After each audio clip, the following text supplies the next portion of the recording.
श्री कीर्ति मैया को अब जैसे यशोदा मैया को प्रसव के गुण अनुभव हो रहे थे, ऐसे कीर्ति मैया को भी अब प्रसव के गुण अनुभव होने लगे।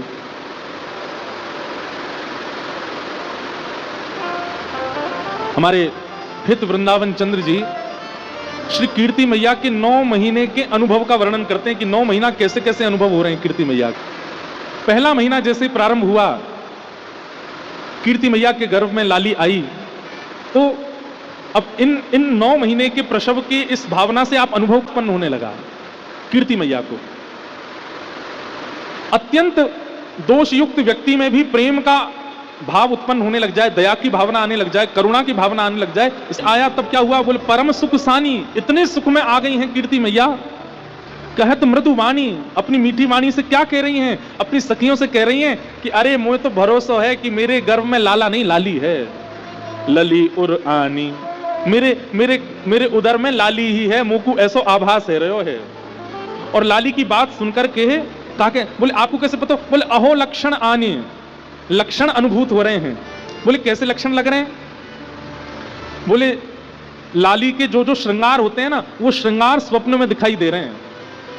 कभी बेणी चोटी दिखाई देवे, कभी कानन के कुंडल दिखाई देवे, नाक की नतनी दिखाई देवे, छोटे छोटे हाथन में महावर दिखाई देवे, पामन की पाजीव की छमछम आवाज सुनाई देवे, लहंगा दिखाई देवे, चुनरी दिखाई देवे। तो इससे कीर्ति मैया कह रही है, बोले गर्भ में लाली है, मोकू अनुभव है रहो है। आहा, चौथे मास मन फूल्यो, जैसे चौथा मास आया मन में और आनंद होने लगा। भाग्य अनुकूलो महारस झूलो रे, सकल दुख भूल्यो, अहो गोप राजकुल बधू हो परम शोभित भई। आहा, चौथा महीना जैसे ही लगा तो फिर कीर्ति मैया की स्थिति कैसी है, बोले महारस झूल्यो। अभी तक तो सुख भर रहा था, आनंद भर रहा था, अब तो जैसे मानो महारस में झोंटा ले रही हूं। व्यक्ति को जब सुख मिलना प्रारंभ होता है तो कुछ दिन तक उस सुख की अनुभूति होती है, लेकिन बार बार उस सुख की अनुभूति हो और फिर उसी सुख में सो रहे हैं तो सुख, हंस रहे हैं तो सुख, बैठे हैं तो सुख, चल रहे हैं तो सुख, मतलब प्रत्येक क्षण दिन भर का सुख में हो गया, आनंद में हो गया। इसको कहते हैं रस में झूल्यो। पूरे दिन में हम लोगों को कभी कभी सुख का अनुभव होता है, लेकिन सुबह से लेकर रात्रि तक, फिर रात्रि से फिर सुबह तक सुख ही सुख का अनुभव होता है। उसको कह रहे हैं सुख में झूल्यो, महारस में झूल्यो। कीर्ति मैया को कैसा अनुभव हो रहा है, बोले हर क्षण सुख का अनुभव हो रहा है, महारस झूल्यो। और फिर क्या करिए, बोले सकल दुख भूल्यो। जब सब लोग इधर देखो, इधर देखो, यहां पे इतना सुंदर भाव चल रहा है, कहां देख रहे हो। जब प्रसव में गर्भ में बालक होता है तो मां को कभी कभी पीड़ाएं होती हैं, तो कह रहे हैं कि वो प्रसव पीड़ा का अनुभव ही नहीं हो रहा है कीर्ति मैया को। वो तो मानो जैसे परम सुख में झूल रही हैं, महारस में झूल रही हैं, ऐसा उनको अनुभव हो रहा है। आहा, और फिर 5वां मास जब आन्यो, 5वां महीना प्रारंभ हुआ कीर्ति मैया का। और फिर क्या हुआ, 5वां मास जब आन्यो, देख कुटुंब सिहान्यो। आहा, नगर जब जान्यो री, आते मास सहेली, नहीं तजत अकेली, कहत सुनोहेली रे। 7वां महीना जैसे ही आया तो शाम को सखियां जब सेवा करके जाने लगती हैं तो कीर्ति मैया कहती हैं, नहीं तजो अकेली, अब अकेली मत छोड़ो, मेरे पास ही रहो। भैया कुछ पता ना है कब कौन सी खबर आ जाए, कब कौन सी, मतलब कीर्ति मैया को इतना उन्माद है हृदय में कि मैं कहीं जल पीवे के काजे भी उठूं तो मुंह को श्रम हो, वह श्रम से मेरे गर्भ में जो लाली है वाकू कहीं श्रम नहीं है जाए। इसलिए सखियों को कह रही हैं, अपने सब सामग्री लेके मेरे घर ही आ जाओ, मुंह को छोड़ के अकेले मत जाओ, यहीं मेरे संग ही रहो। 7 मास सहेली, नहीं तजत अकेली, कहत सुनोहेली रे, रहो संग भेली। सबको संग रहने के लिए कहते हैं। अहो भांति भांति समझाए गर्भ रक्षा करी। गर्भ के बालक को जिससे सुख हो वो सब कर रही है कीर्ति मैया, अति आनंद में है। आहा, 8 मास द्विज आए, 8वां महीना जैसे हुआ, ब्राह्मण जन सब घर पर आए, बोले पठाए, और सबने कीर्ति मैया को घेर करके सुंदर सुंदर प्रवचन किए, सुंदर सुंदर वेद मंत्र सुनाए, सुंदर सुंदर स्तुतियां सुनाई, ठाकुर जी की लीला कथाएं सुनाई। और कीर्ति मैया बैठ करके प्रमोद मन से श्रवण कर रही हैं। आहा, 8 मास द्विज आए, बोली पठाए, न्योत जिमाए रे। फिर उन ब्राह्मणों को सबने भोजन कराया और उनको बढ़िया दक्षिणा प्रदान करी। सजन पहिराए, सबको वर्ण प्रदान किए, वस्त्र प्रदान किए। सजन पहिराए, अहो बोले सजन सो, बोल सोई प्रभु कीजिए। और ब्राह्मण देवता जाते जाते श्री वृषभानु जी से क्या कह के गए? बोले आज तक तो इन्होंने आपकी आज्ञा मानी होगी, लेकिन अब आप इनकी आज्ञा मानिएगा, ये जो कहें वही करिएगा। और श्री वृषभानु जी बड़े आनंद में हामी भरते हैं कि हाँ ठीक, अब से ये जो कहेंगे वो हम करेंगे। इस प्रकार 8वां महीना निकला। अब 9वें मास गोप बाला, 9वां महीना प्रारंभ हुआ। 9वें मास गोप बाला, कहे बचन रसाला, अजु कीरत कृपाला जी, बूझत एह काला, अहो कब हुए है वह धूम सु मंगल गाई है। 9वां महीना जैसे प्रारंभ हुआ, आहा, कीर्ति मैया से अब सब आकर के कहते हैं कि मैया अब तो कोई भी क्षण, कोई भी घड़ी, कोई भी समय शुभ संकेत आ सके, लाली को जन्म है सके। इस प्रकार 9 महीने निकले और 9 महीने पूर्ण होते ही पूजे हैं 10वां मास। 9 महीना पूर्ण हो गए, 10वां महीना प्रारंभ हुआ। उर बड़ो है हुलास, सफल भैयास, कियो भवन प्रकाश है। यहां वर्णन करते हैं कि 9वां महीने की अंतिम रात्रि, 9वें महीने की अंतिम रात्रि थी और श्री कीर्ति मैया और वृषभानु जी दोनों सोए हैं। तभी वृषभानु जी के स्वप्न में क्या आता है कि वृषभानु जी बैठे हैं और तभी एक छोटी सी किशोरी डगमग डगमग चाल चलती सी भई आई और श्री वृषभानु जी की गोद में बैठ गई और बैठ करके वृषभानु जी की दाढ़ी से खेल रही है। और ठीक उसी समय कीर्ति मैया को भी स्वप्न आया। और कीर्ति मैया को क्या स्वप्न आया कि एक नन्ही सी किशोरी, सुंदर गौर वर्ण स्वरूप है, वो आई है और आकर के गोद में बैठ करके मानो कीर्ति मैया की छाती टटोल रही है और मानो कह रही है कि मुंह को दूध पिलाओ। और तुरंत कीर्ति मैया अपना पयोधर जैसे मुख में देती हैं, नेत्रों से अश्रुपात होने लग जाता है। ऐसा कोमल अंग, ऐसा सुंदर स्वरूप, नेक्सी सी लाली गोद में बैठ करके दुग्ध पान कर रही है। और अचानक ही दोनों की निद्रा खुली और जैसे ही दोनों की निद्रा खुली, वृषभानु जी कीर्ति मैया से पूछा कहां भयो? कीर्ति मैया वृषभानु जी से पूछा कहां भयो? अरे मैं तुमसे पूछ रही हूं कहां भयो? बोले मैं तुमसे पूछ रहा हूं कहां भयो?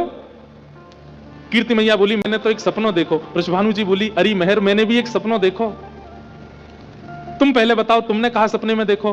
तब वृषभानु जी बताते मैंने तो सपने में देखो एक नेक्सी सी लाली गोद में आके मेरी दाढ़ी पे खेल रही है।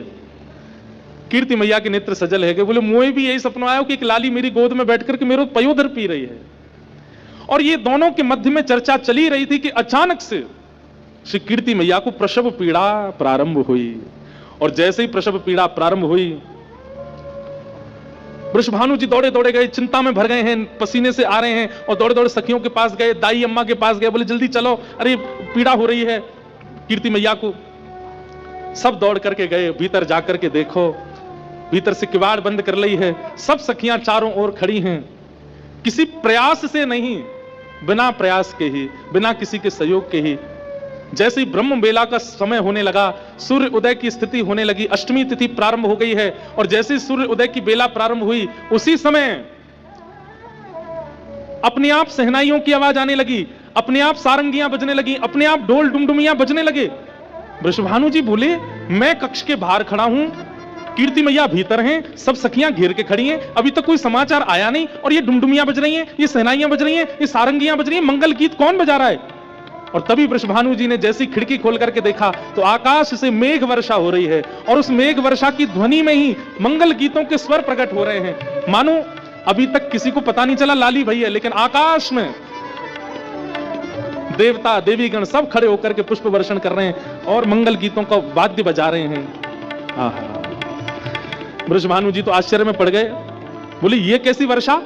वर्षा की ध्वनि तो अभी हमने सुनी, कैसी टप टप वर्षा होती है, लेकिन वर्षा की ध्वनि में स्वर लहरियां प्रकट हो रही हैं, ऐसी वर्षा पहली बार देखी है। और जैसे ही इस वर्षा की ध्वनि हुई, इतने में ही कीर्ति मैया के कक्ष को द्वार खुलो और भीतर से पधारी सब सखियां आकर के श्री वृषभानु जी को घेर लेती हैं और बाबा बधाई हो, बधाई हो, बधाई हो। वृषभानु जी के हाथ पैर कांप रहे हैं, क्योंकि सुनना चाहे कि लाली भई है, कहीं ये नहीं कि लाला भयो, बधाई तो पता मो भई है, लेकिन लाली भई है ये समाचार मिले। वृषभानु जी कह रहे मैं तुम्हारे हाथ जोड़ूं, पाम पूजू, पहले ये बताओ कौन भयो। आहा, प्रगटी श्री राधा रूप अगाधा, सब सुख साधा नावे, मुनि प्रेम अगाधा मेटन वाधा, लख नहीं सोट ल जावे। ब्रज घर घर माई बटे बधाई, सब मिल मंगल गाई, कीरत बड़ भागी अत सुख पागी, पुरजन करत बढ़ाई। सुर नर मुनि हर से सुम नहीं बरसे, चढ़े विमान आए, भय चित्र से ठाड़े लख सुर बाड़े, बाजे विविध बजावे।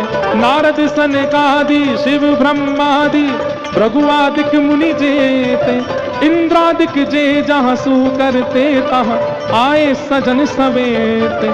शिव मिलकर जोरे करत निहोरे, जय जय भानु दुलारी, जय कीर्ति कुमारी, जय हरि प्यारी, जय जय सुखदातारी, जय नित्य किशोरी प्रिय चित चोरी, यह विनती सुन लीजै। ब्रजवास ही दीजै, ब्रज रस पीवै, चरण शहन गह लीजै। कर जोर मनाऊं यह वर पाऊं, संपति यश नित गाऊं। पद कमल सुतोरा मधुमुष मोरा, मन नित जहां बसाऊं। एही भांति सकल सुर स्तुति करके, निश निश धाम सिधारे। नंदादिक आए अति हर्षाए, सब मिल कंठ लगाए। सब ही जन गावे सब ही बजावे, सब ही दहिले भाजे। बरसाने आए विधिन सहाय, जय जयकार करावे, जय जयकार करावे, जय जयकार करावे। बोले वृषभानु दुलारी की जय। ऐसी जय बोल करके सब किरकिरो कर दियो आपने। बोले वृषभानु दुलारी की जय। आहा, जैसे ही पता चली वृषभानु जी को कि लाली भई है, वृषभानु जी तो इतने आनंद में भर गए, जानो तो चाहिए कीर्ति मैया के पास, पर दौड़न लगे भवन के बाहर। सखियां दौड़ के बोली कहां भयो, कहां को जा रहे हो? अरे भवन उधर नहीं है इधर है। तो वृषभानु जी बोले मुंह को पतौली चल रही है, ऐसा लग रहा है कि कमरा बदल गए हैं, खिड़की बदल गई है, कचू है रहे हो भीतर से। अरे सखियों मेरी स्थिति नहीं है भीतर जावे की, तुम आओ मुंह को पकड़ के ले चलो। और सब सखियां मानो जैसे कोई बहू को पकड़ के ले जाती है, ऐसे वृषभानु जी को पकड़ के भीतर लाए हैं। और तभी देखिए आहा, कीर्ति मैया के बगल में ऐसी मानो जैसे कमल दल खिल गया हो, कमल किसी कली खिल गई हो, ऐसी किशोरी जी का सुंदर स्वरूप विराजमान है। आज अपने भाग्य की सराहना श्री वृषभानु जी नहीं कर रहे हैं, देवता भाग्य की सराहना कर रहे हैं वृषभानु जी के। ऐसे आनंद में भर गए, हृदय से लगा करके नेत्र सजल हो गए। बंधुओं एक बात कहें, लाला जन्म होता है ना तो घर में उत्सव होता है, पर जब लाली जन्म लेती है ना तो माता पिता के नेत्र सजल हो जाते हैं, नेत्र करुणा से भराते हैं, भाव से भराते हैं। और एक बात और कहते हैं हम, लाला जन्म लेता है ना तो पिताजी माताजी बड़े खुश होते हैं, चलो हमारे भाग्य का दीपक हुआ। लेकिन लाली जब जन्म लेती है ना तब पिता को माता को अपना कर्तव्य समझ में आने लग जाता है। हम तो भैया देखो, हमारा तो आप लोग अनुभवी बैठे हो, पर पुत्र का जन्म देना भले ही सुख देता हो, पर लाली का जन्म देना कहीं ना कहीं आनंद देता है। पिता को ऐसा लगने लगता है कि अब मेरा जीवन किसी के लिए है। पुत्र को देख करके तो ये लगता है कि चलो इसका जीवन होगा, पर पुत्री को देख करके पिता को लगता है कि मेरा जीवन किसी के लिए है, मुझे अब व्यवस्थित जीना है, इसके लिए जीना है, इसके लिए करना है। कहीं ना कहीं अगर पिता पहला जन्म उसके घर में पुत्री का होता है, वो पिता संभला रहेगा जीवन भर, क्योंकि कहीं ना कहीं पुत्री जन्म लेकर के पिता को समझा देती है कि आपका जीवन ऐशो आराम सुख संपत्ति भोगने के लिए नहीं है, अब थोड़ा व्यवस्थित हो जाइए, थोड़ा समझदारी से जिए, हम आपके घर में आई हैं। वृषभानु जी आनंद में भर गए। आहा, गोद में ले लिया। लेकिन वृषभानु जी बहुत देर तक बैठे रहे। कीर्ति मैया बोली कहां भयो? अरे मैं इतनी देर तक या को लेके बैठूं जी, अपनी आंख का क्यों ना खोल रही है, ये अपनी आंख का क्यों ना खोल रही है? कीर्ति मैया बोली अभी जन्मी है, श्रम भयो है, थोड़ी देर आराम करेगी फिर खोल लेगी। वृषभानु जी बोले ठीक है, तो मैं अब जाऊं, व्यवस्था करूं, वैदिक मंत्रण के काजे ब्राह्मणन को बुलाऊं, गौ सेवा करेंगे, गौ पूजन करेंगे, आराधन करेंगे सब। लेकिन जैसे ही लाली आंख खोले मुंह को बुलवा ली। कीर्ति मैया बोली हाँ चले जाओ। वृषभानु जी बाहर गए, अटारी पर जाकर के पूरे बरसाने को खबर दे दी, भैया बधाई हो, आप सबन के आशीर्वाद सो और सब जनन की कृपा सो हमारे घर लाली को जन्म भयो है।